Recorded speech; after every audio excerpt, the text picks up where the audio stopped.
اگر مان لو کہ کائنات میں کئی ایک معبود ہوتے لفسدتا، تو آسمان و زمین کا نظام بگڑ کر رہ جاتا۔ آسمان اپنی جگہ قائم، زمین اپنی جگہ قائم، کائنات کی تمام تر چیزیں اپنی جگہ پر قائم ہو کر کے اپنا اپنا کام کر رہی ہیں۔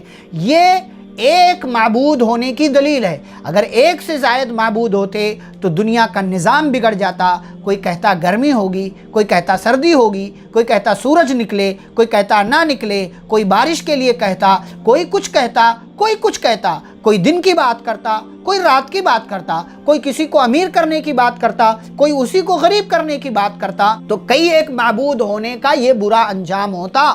اللہ نے کہا کہ لو کان فیہما آلہۃ الا اللہ لفسدتا، صرف ایک اکیلا رب ہے۔ فسبحان اللہ رب العرش عما یصفون، اللہ پاک ہے، وہ عرش کا رب ہے، ان تمام چیزوں سے پاک ہے جو اس کے تعلق سے لوگ بیان کرتے ہیں۔ لا یسأل عما یفعل، وہ جو کرتا ہے اس کے بارے میں اس سے سوال نہیں کیا جاتا۔ وہم یسألون، بلکہ یہ لوگ پوچھے جائیں گے کہ دنیا میں انہوں نے کیا کیا ہے۔